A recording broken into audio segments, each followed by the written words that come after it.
What's up, guys? Welcome once again to the Save Continue podcast. My name's Ryan Robinson. This here's Tom Shelby. Hello. That's Shanee Howard. She's back from her diarrhea. Hi, guys. And every week we get together and we talk about video games and hang out. And Tom, what's this trivia game you got? Are we starting off with the trivia? Yeah, let's go ahead and do that. Let's go ahead and jump right into it. Let's snake it in. All right, I'm trying to gamify these things now. Because, Gamify our game? We do games. Yeah. Add more game to our game. I like that. So I got some notes here. Games on games on games. Okay. So we're calling this... Put your phone down. I can't see your handsome face. I'm sorry. I just wanted to see them see my new iPhone X. He's got a new iPhone X that he spent $3,000 on. Okay. So we're going to call this segment The Places You'll Go. Okay. In which I give you a location. Right. And you tell me the game series or game that they are from. Sure. Okay. Do you get it, Shanee? Yeah, I just don't Like know. if I say I Shadow don't know Moses, I get this. you say Metal Gear Solid. Right. No, I wouldn't. I would not say that. You'll get some of them. Sure. Now, how do you guys want to do this? Is it whoever Yeah. shouts out the answer first, or are we taking turns? Let's say ring our buzzers. We don't have buzzers, so. Well, what kind of low budget bullshit is this? Well, Tom, you're the game master. How about I'll give the location, What's and the you guys host and you each don't give know your Jack? answer. Okay. Okay. Okay. Okay. Who's the host and you don't know Jack? Cookie Masterson. That's Tom today. I thought Cookie Masterson was the dummy. That's Tom today. Anyway. Go ahead. Albion. Fable. Janae? Anything? Frable. I'm only guessing it because he's guessing. Okay, we can't do it this way then. Okay, No. that'll be Well, that's to be- Ryan's question. To be fair, she said Frable, so she's wrong and I'm right. Point Ryan. You know, I didn't really think about how we would do this. Well, It's okay, obviously just you go didn't for think it. about it. It's an alpha right now. Okay, it's fine. It's fine. It's an alpha right now. EDN 3. Shanee. Oh, I don't know. Twisted Metal. That's a good answer, but that's not it. Lost Planet. Lost Planet. Cool. Ryan's I'm so cool. so bad with names and places. This is the worst game. I'm bad at every trivia, so I don't know why I'm saying this. Just this. SR388. All right, let's have Shanee just give the joke answers and have Ryan get this. Okay. SI388.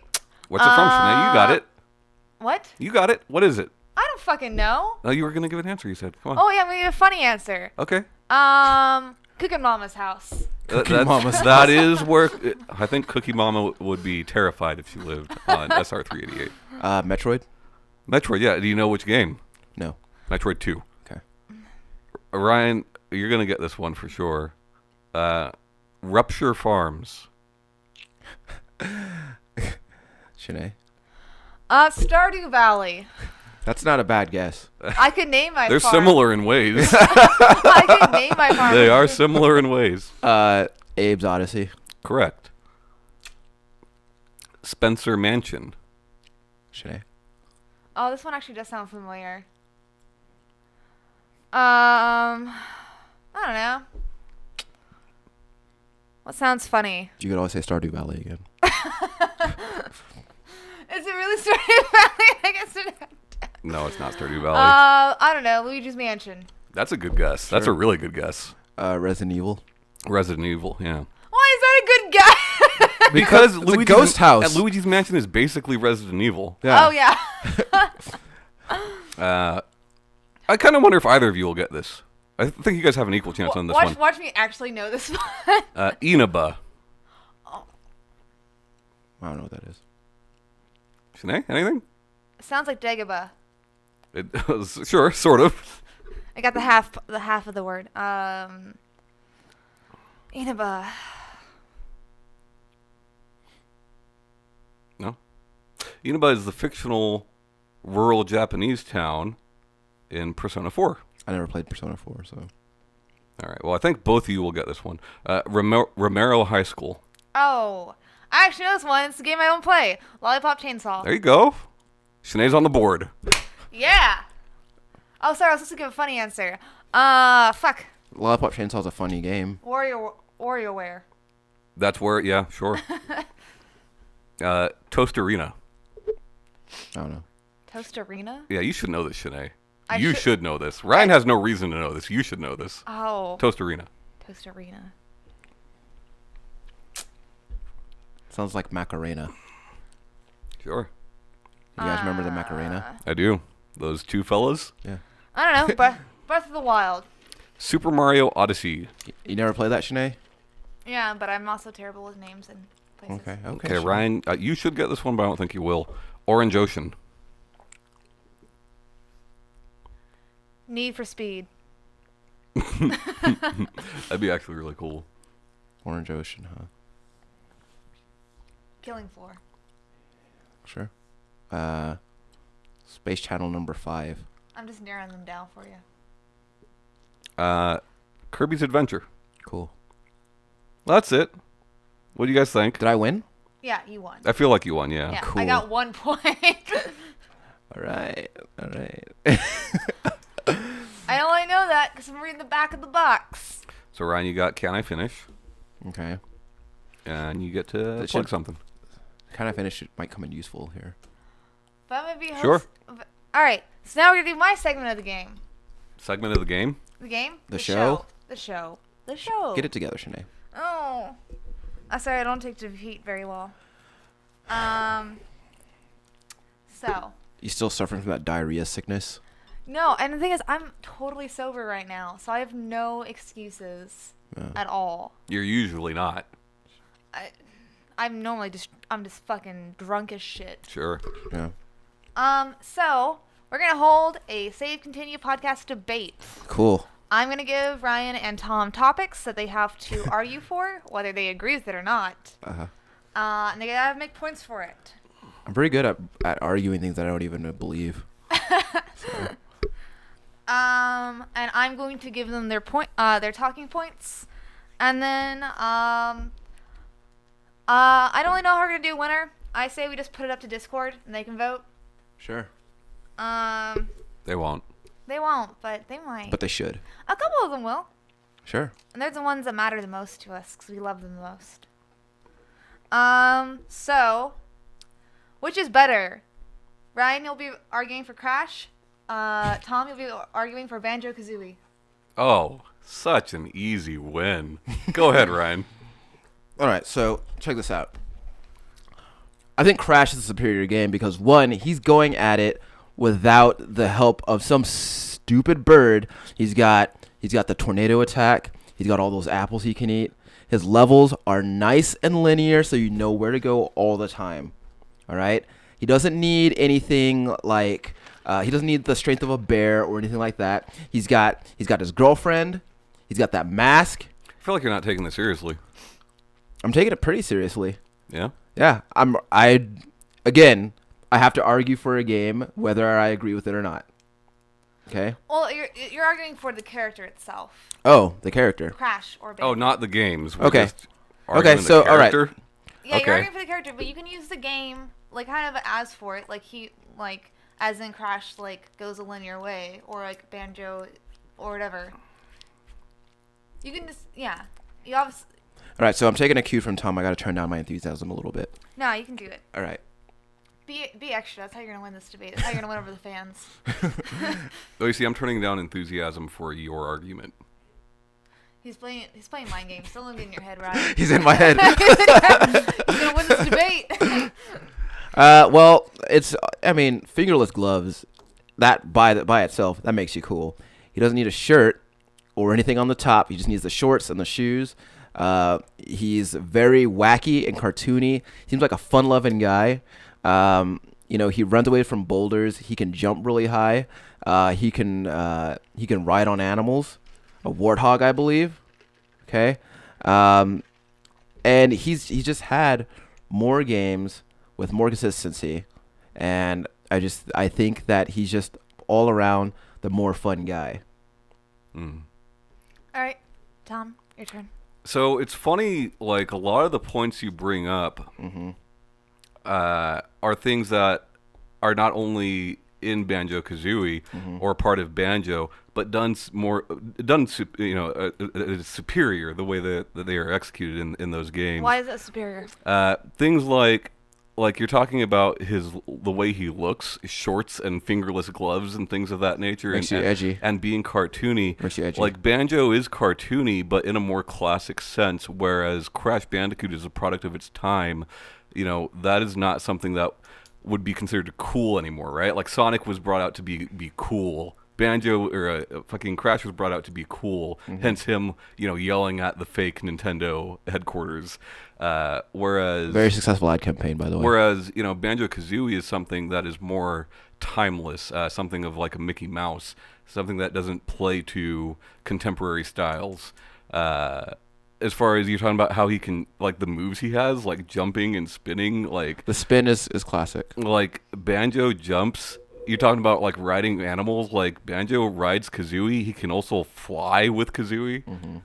You talk about the linearity of that game. Like Banjo is all about exploration, the freedom of exploration. The reason that Crash is linear is because the jump to 3D, Naughty Dog's take on that was looking at old Mario games. It plays like old Mario games, point A to point B, jumping to hit boxes with your head, things of that nature. I understand like you're forced to argue for Crash, but I feel like that's the only reason that you are, Closing statement, Ryan? I've never played a Crash Bandicoot game before. Oh, God. Closing statement, Tom? I believe it has only been 3 Banjo-Kazooie games, with nuts and bolts not being the best game ever. But I feel like 1 and 2, those 2 games alone are better than the entirety of the Crash Bandicoot series. And I do like Crash Bandicoot, but so many bad games in that series. As somebody who loves Crash, I don't agree with that statement, but I'm the host, so. There are 3 good Crash Bandicoot All right, games. we're done with the closing statements. Next topic. Okay. I win. No. Sure. Our fans will decide.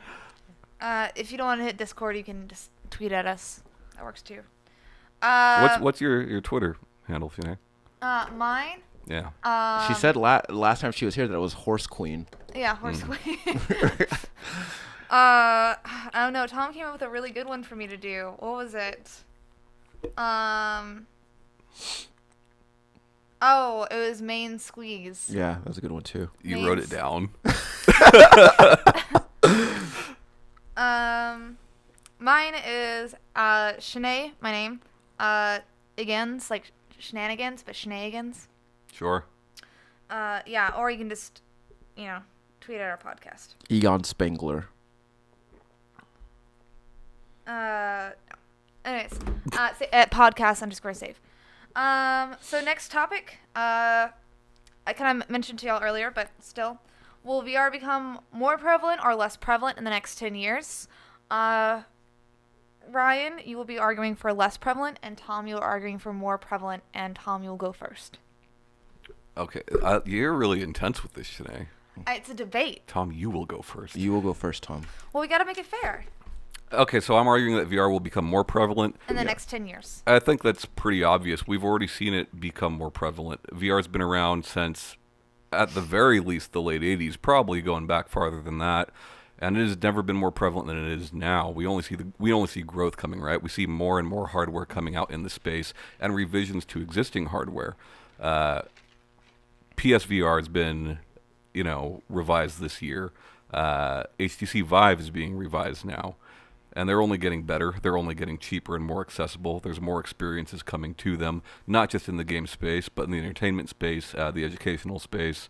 It's the next logical step. Okay. All right, Ryan? All right. So as Tom mentioned, VR has been around for quite some time. And if you do recall, VR, while it was a really popular and hip thing back in the 80s, it died out for like 20 years. And then suddenly it came back. It was popular and hip? It was popular and hip. I have the floor. Hey. Okay? Tom, all right. We don't need the peanut gallery over there. Yeah. I almost had to use it. I almost had to use the CIF. Okay? For those who are unaware, can I finish? And I mean, people thought it was cool when it first came around, but then it died out again because it was just a gimmick and people didn't latch on to it. Now it came out. It has more. It might have some more applications and education or whatever. The games though, they don't seem to be that great. There's a lot of shooting galleries, and I mean that can only carry weight for so long. And I think that after a while, people are going to see this thing for what it is, and that is just a gimmick, and that's going to die out. People want to play with controllers. They don't want something strapped to their face. Okay, that's too much. All right? In 5 years, nobody's going to remember VR. No one's going to want to play it. Okay? It's going to be all about playing with controllers. It's going to be about playing with keyboards and mouse. It's not going to be about playing in VR, immersing yourself in a world. Nobody fucking wants that. All right? We don't want to escape that badly. Okay, we want to play the way God intended, and that is without VR helmets. Do I get a rebuttal? You get a closing. Oh, you can get a rebuttal if we want to do. Or do you want to do rebuttals on this? Sure, why not? All right, yeah, you get a rebuttal. Okay, you talk about one, that these games are all gimmicks and seem boring. You've never played a VR game. Okay. 2, you talk about wanting to play with controllers. Most VR games allow you to use a controller. Okay. Even a traditional controller doesn't have to be a separate hand thing. Okay. So what do you say to that? Okay, so here's what I say to that. 1, I have played a VR game, as a matter of fact. And 2, yes, you can play with controllers, but again, I don't want to play with something strapped to my face. What am I going to do when something's going on around me and I can't see it because I'm lost in Metroid World or whatever the hell we're playing in the VR? Okay? You might walk over your puppy. I might want to go for my puppy, right? What's going to happen if I'm lost in VR world and I step on my puppy's paw or something because I can't see where I'm going? Okay? So you dislike immersion? I am, in this particular instance, I am against immersion. Okay. 100%, yeah. Good argument. Good argument. All right, closing statements. Tom? Not needed. Just play along. I want this. Actual reality forever. Virtual reality is dumb. So.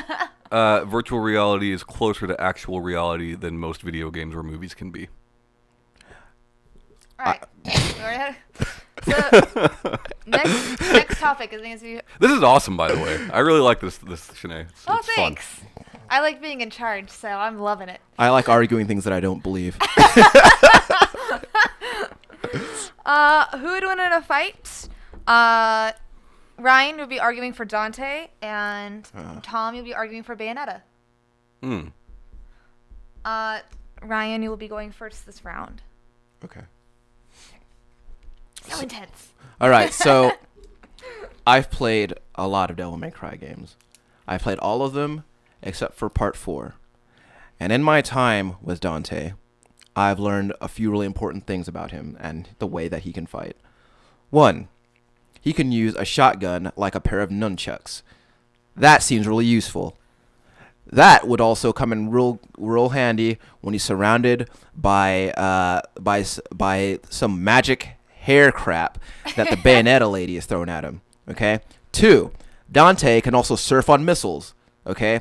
I don't know that Bayonetta has missiles, but if she does, Dante will surf on them and aim them back at her. Okay.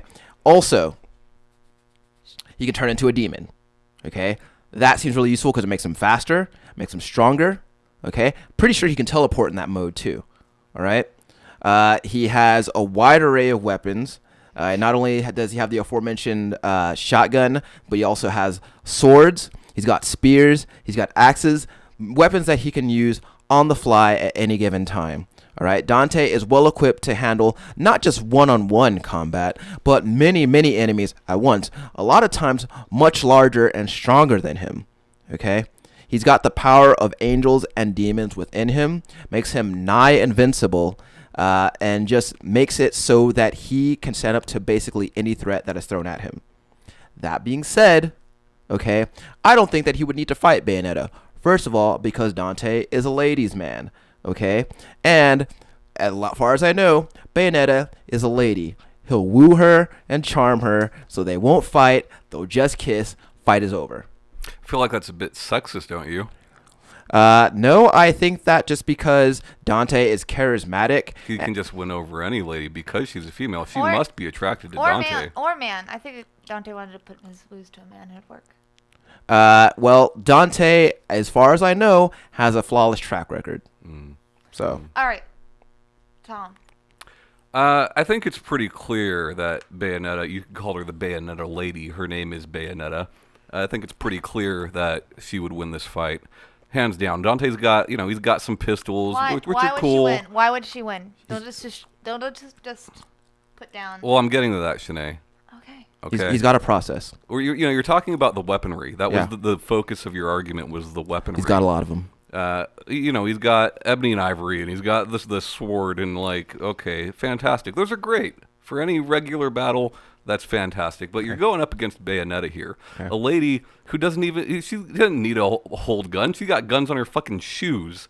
On her shoes, Ryan. You're talking about surfing on missiles? Have you played a Bayonetta game? Have you seen all the crazy shit, crazier than missiles that she's fucking surfing on? Not to mention the hair. Okay. The hair is where it's at because the hair can be just about anything she wants it to be. Giant beasties. Dante's gonna fight some giant hair beast. What's he gonna do? He's gonna shoot it? You cut it with the sword. Cut hair. Well, I'm not gonna say you don't make a good point there, but bullets gonna whiz straight through it. Sure. You talk about the enemies that he's gone up against. The scale of the enemies in Bayonetta, even the first Bayonetta, dwarf the scale of any enemy I've seen in any Devil May Cry game. Hands down. So what do you say? I mean, do you have anything to What's that? your rebuttal to those points, Ryan? Okay. What do you think that? The cut hair, I think, is good. That's funny. Hey, who's the host here? Me. Ah, shit. Okay. What do you think of the points of Bayonetta being overwhelming to Dante? Well, first, I'd like to issue a retraction. The first of the retraction is that Tom is right. Dante would probably not automatically woo Bayonetta just because she's a lady, because I'm making a lot of assumptions with that. I do feel like she's more charismatic than he is. She might be. I mean, and I'm also assuming that she's into guys. As a host, I'm gonna say that they're both pretty charismatic and sex positive. I think that they would probably fight as long as neither died. They'd probably bone afterwards. Okay. I'm just saying. Sure. I appreciate that. I've seen some. I don't know what the biggest enemy in Bayonetta is. I'll admit that. But I have seen... The smaller ones are angels, so... Okay. Well, the biggest enemy that I've seen in any Devil May Cry game was the size of a building. And I'm talking, probably the size of the Chrysler building. All right? So Dante has handled some pretty tough foes. You mentioned that... that Bayonetta has surfed on many things, but not once did I hear what she has surfed upon. Okay, so you talk about buildings. She's surfed on buildings. You can wait on your rebuttal, Tom. Little missiles. You can wait on your rebuttal, Tom. So these were huge missiles. First of all, these were huge missiles, and also huge. These are the hugest missiles you've ever seen. Okay. Very huge missiles. And on top of that, dude, the mindset is there, man. Dante is there. He's just partying. Bayonetta's fighting. Dante's partying and having a good time. All right. He's gonna fight circles around her. Okay. Now, Ebony and Ivory, Ebony and Ivory are a huge staple of Dante's arsenal. Sure. And they never run out of bullets. Sure. Ever. So she'll get tired long before he runs out of bullets. He never has to reload those things. Bayonetta also does not run out of bullets. But she needs her feet. She needs to aim her feet at him at all times. I feel like arms are more versatile than feet. She's more agile. Wait for your goddamn rebuttal. Goddamn. By what metric, right? So I think that Dante, being someone who was quite the swordsmith, is perfectly equipped to fight a hair warrior. All right. Now, Tom, you have your rebuttal to argue all the points that you've been arguing. Well, you talk about, running out of ammo. She doesn't run out of ammo. Have you played Bayonetta? No. So how can you argue this? As somebody who's played entries in both series. Because I put him to the test of arguing for Dante. That's how he can do it. I told him to. It's a impossible task you've given him. Okay. Kind of like a Mission Impossible movie that always turns out to be possible. Yes. I feel like you are giving him the harder points to argue. Well, I'm trying to do the ones that he can argue for, because I thought that he had played a Crash game. Yeah. So. He's played Crash. Yeah. I played Crash when Tom got that remastered thing. That was the only time I played But I Crash. knew that Ryan hadn't played Bayonetta, and I knew you had. Yeah. So go, keep arguing. I mean, that's it, really. Like, being a party dude, like, I love Michelangelo. He's my favorite Ninja Turtle. Sure. That doesn't make him a great fighter. Being able to party doesn't make you a good fighter. Being able to party makes me want to fall asleep real soon afterwards. That's about it. Let me tell you something about some party Hey, fighters. we're battling. DJ, Michelangelo, Dante. DJ, Yeah. He parties and he fights. So when have you seen him party? you haven't seen him whip out the maracas after a win? Seems like he's partying to me.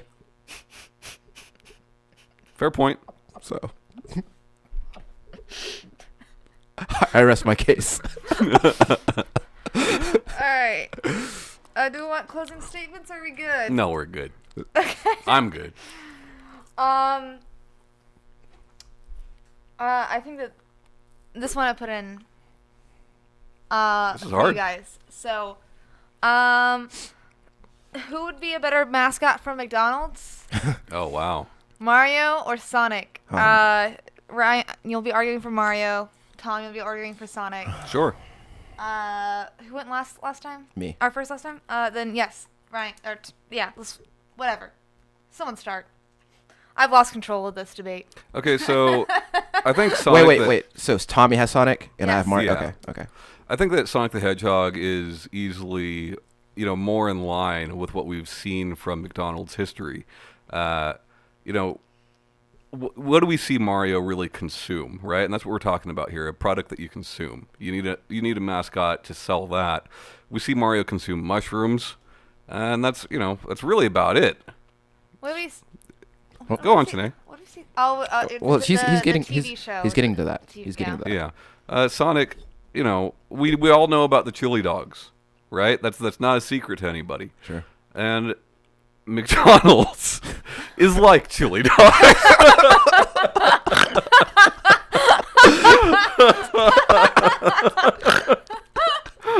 It's too hard. This one's way too hard to take seriously. That's gonna be the name of this week's episode. McDonald's is like chili dogs. Yeah. Fuck, man, I don't know. Mario is the better mascot for sure. Yeah. No, you have to argue for the one I give you. I can't. It's too hard.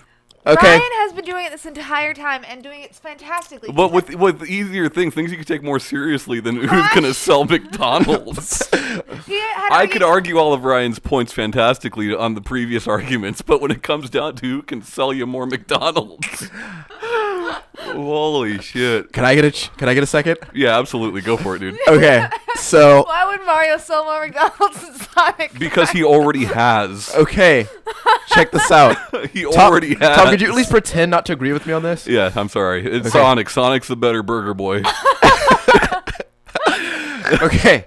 So first of all, you got a household brand like McDonald's. You want a household name to sell it. Everybody knows who Mario is. All right. Everybody recognizes that sweet boy with the sweet mustache and the sweet overalls.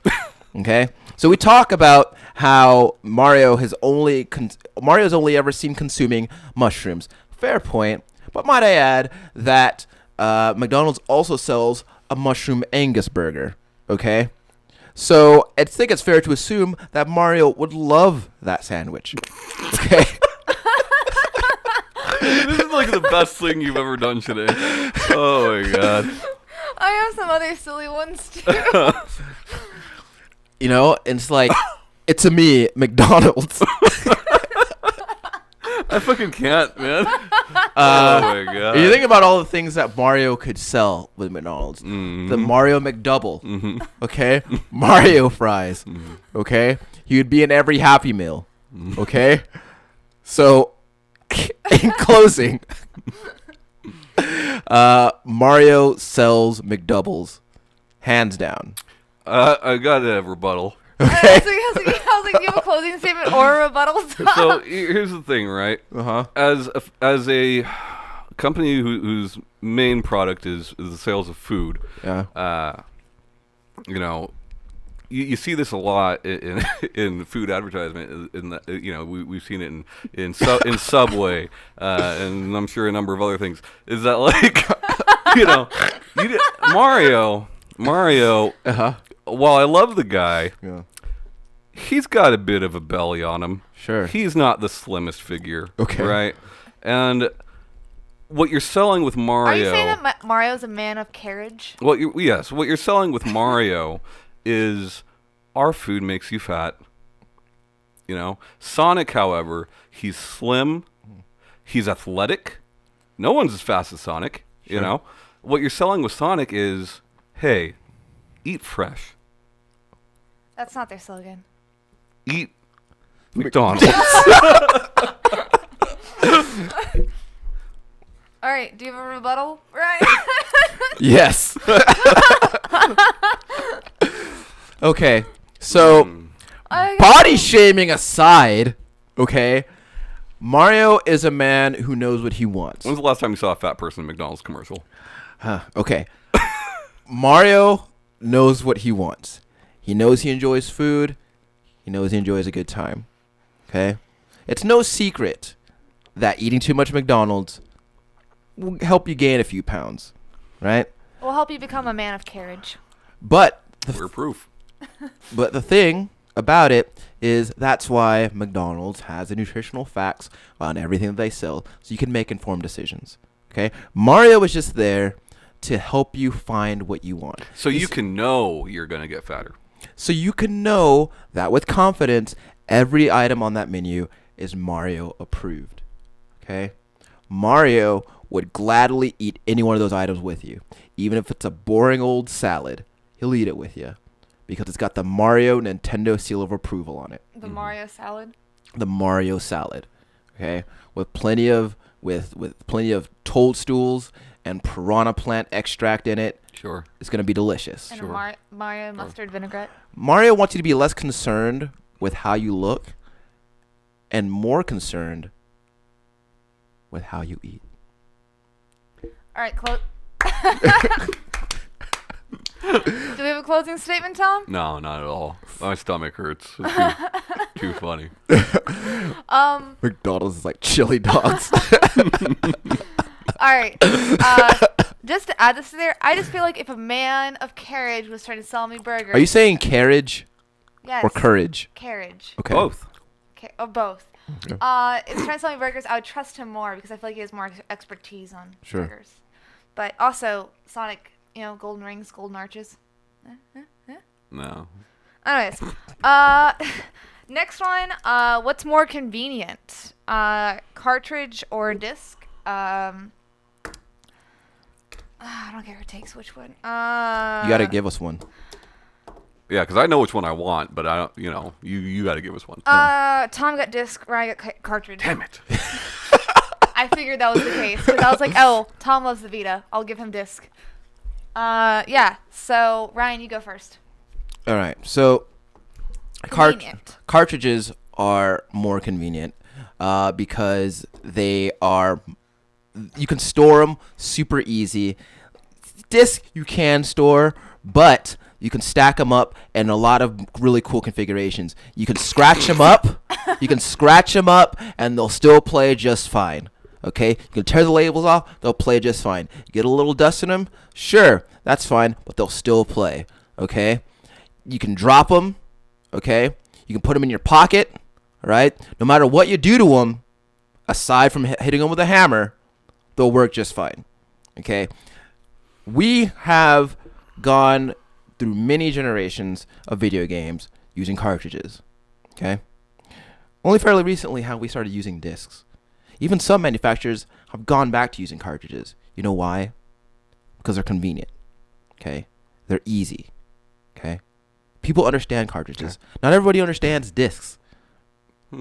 Okay? All right. You don't have to worry about lenses. You don't have to worry about lasers. Okay? You have to worry about fingerprints. All right. So cartridges is the easy answer. Tom, your opening statement. Okay? I feel like Ryan. It's funny because I started this out with the confidence that Ryan would win this argument because I feel like, my honest opinion is that cartridges are the better. No one format. asked you that. But his argument was poor at best. If you No one think asked you about that either. Shanee?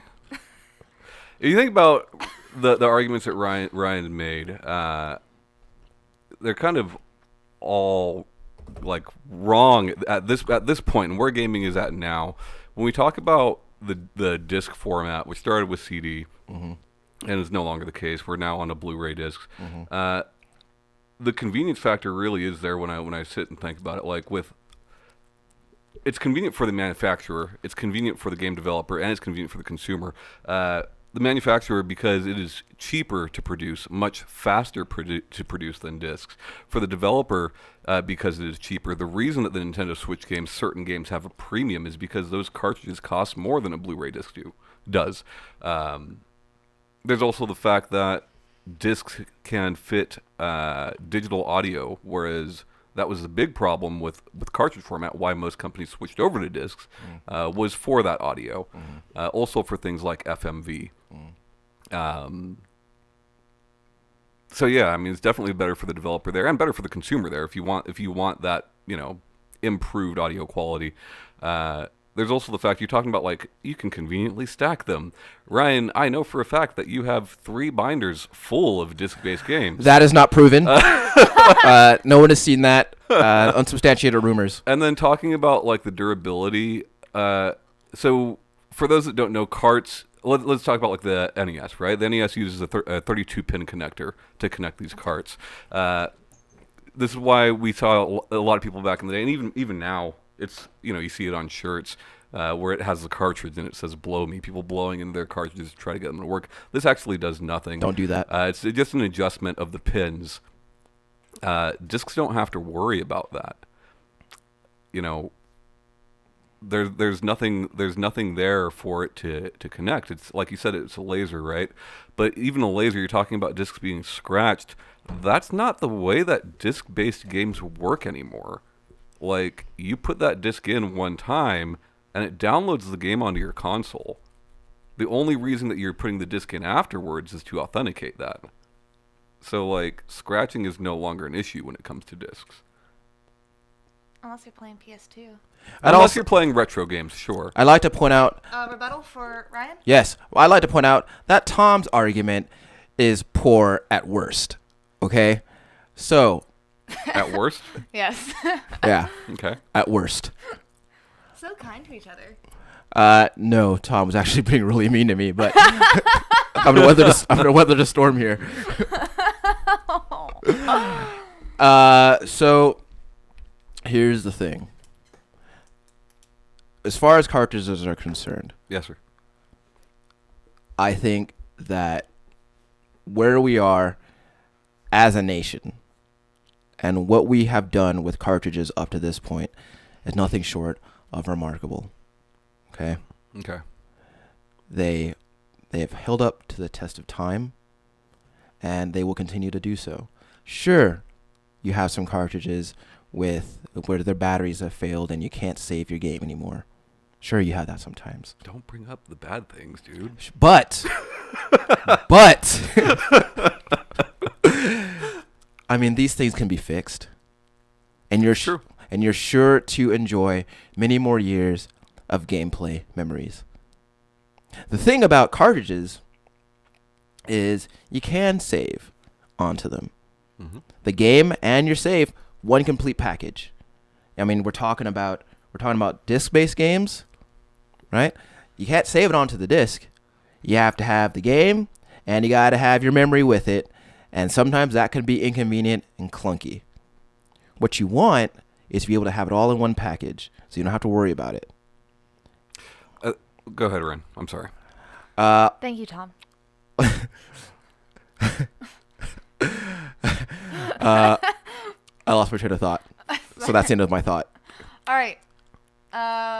Closing statements? Yeah. I think that Ryan is a sweet boy.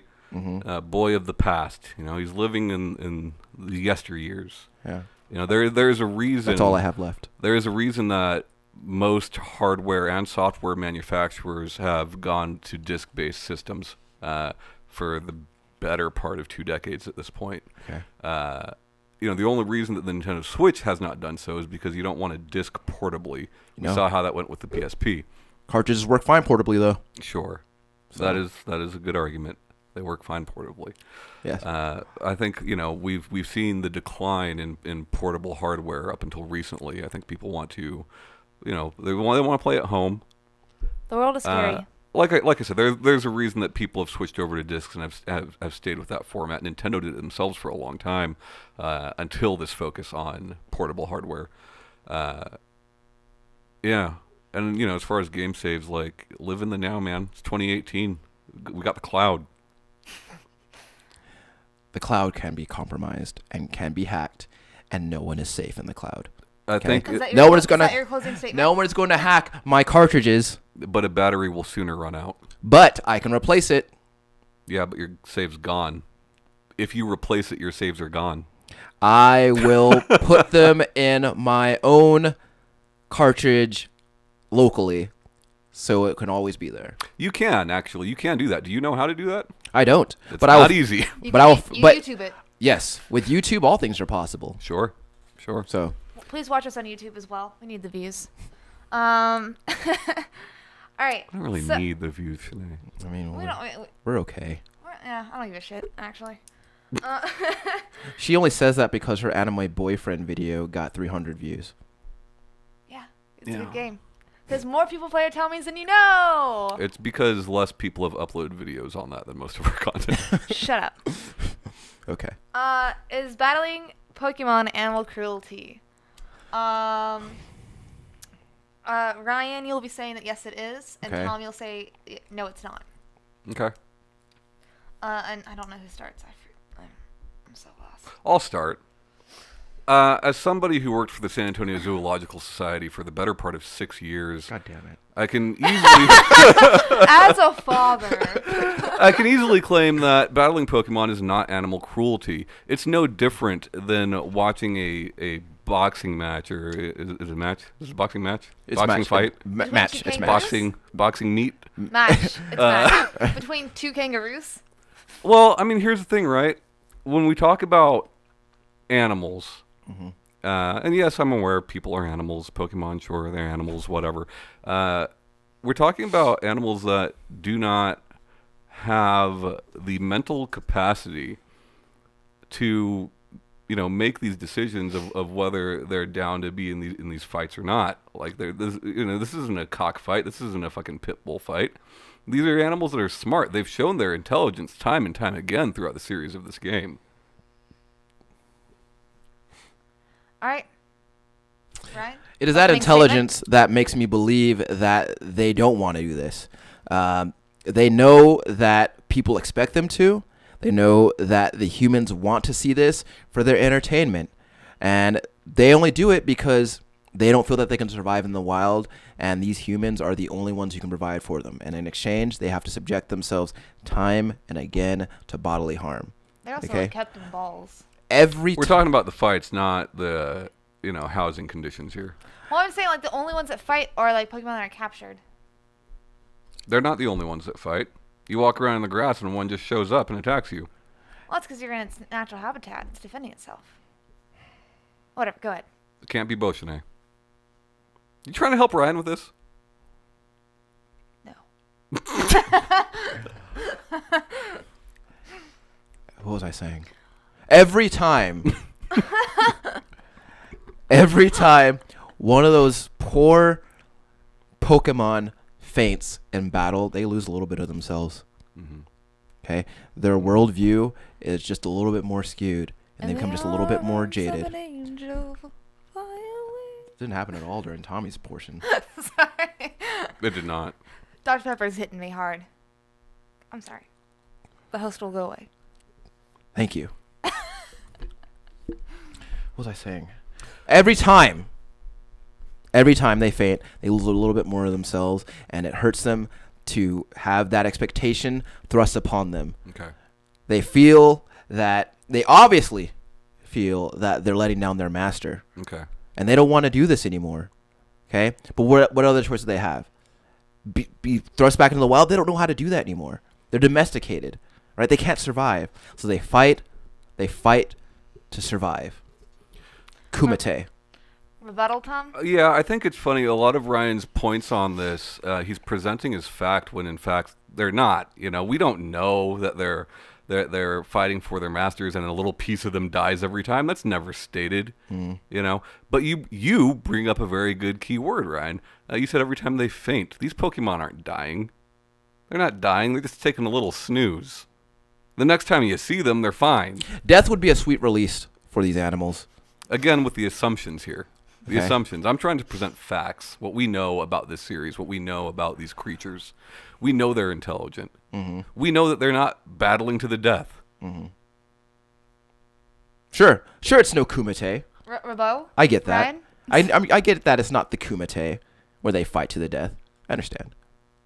But, I think it's safe to assume that getting hit with fireballs, getting hit with electricity, and get ice thrown on you, that's got to hurt a lot. Okay? And we have no way of knowing, really, what kind of pain they're going through because all they can say is their names. That's not true. There's several Pokemon that have said more than their names. Okay, so We talked earlier about Detective Pikachu. Okay, so Detective Pikachu is the exception, not the rule. Yeah. Okay? Meowth is the only Meowth, to my knowledge, who can talk. Lucario. Okay, to my knowledge. Okay? And also, you're the moderator. You're not supposed to...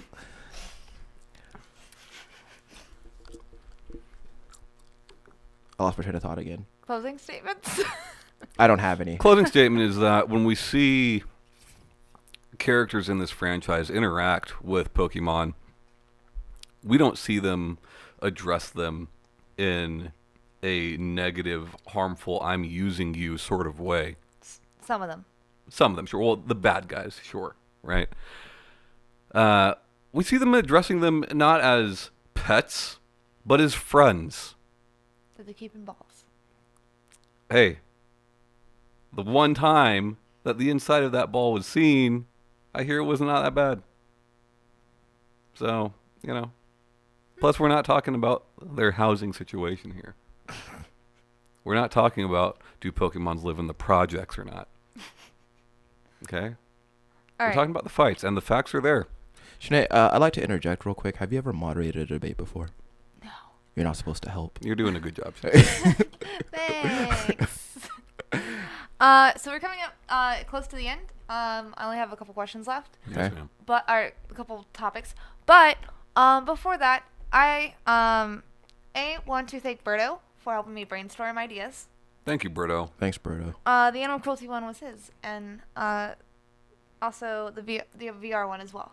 Is that why I got sandbagged during both of those? So this is a question to both of you. Okay. I want you to each give me an answer. What do you think is the best class in Killing Floor? Wait, so we're not arguing against each other anymore? I'm asking a question, and then we'll get back to the fucking debate. Whoa. Cool, man. So I play SWAT. I just want the answer. Just one answer. Yeah, SWAT. Firebug. All right. So that's what you're gonna debate right now is the best class. Why could you just... Okay. Wait, so I'm going to argue Firebug? Is what you're saying? No, you're gonna debate SWAT. He's gonna debate Firebug. Oh, okay. Ryan, would you like to go first, or would you like me to? I'd like you to. Okay, I think that SWAT is the best class for a number of reasons. One, if you've played other first-person shooters, which most people playing Killing Floor probably have, it's one of the easiest, one that will feel the most familiar, without being boring and samey. It's new and familiar at the same time. Why is that? It's because that's a SMG-based class, right? And SMGs are guns that we've used in the majority of first-person shooters that we've ever played. Firebug, uses things that not everything, but a lot of that class's weapons are things we're unfamiliar with. There's also the fact that the perk system in that game allows for SWAT to have stacked armor, which other classes can have, but they have to work harder to attain. The reason that this is good is because Killing Floor is not an easy game, and you need all the armor that you can get. There's other things, like when they introduced dual perk, you can now do so many, like the SWAT class is much more versatile than any other class in that, like, because it uses SMG, it gains perks from any other class's SMGs. So the way that I do my SWAT character is with the perks that I've assigned and the weapons that I carry. It's now not just a SWAT character, which is fast SMG class. It is now a tank-based SMG healer class. It's more functional. Ryan? I like the Firebug because, like like Tom was saying, it has a lot of unconventional weapons. We don't really see flamethrowers in first-person shooters a lot. Most of the Firebug's weapons are flamethrowers. I'd say two of the in some sort. Yeah. Is flamethrowers, and I like it because it allows it. I think it's great because more than any other class, I feel it allows for better crowd control, especially when you're getting swarmed by a lot of the smaller enemies. Being able to sweep a stream of flame across them in really short order, like it really helps. And it's just a lot more fun to do that. Being able to shoot the flame at the ground and then set up a damage over time trap for them.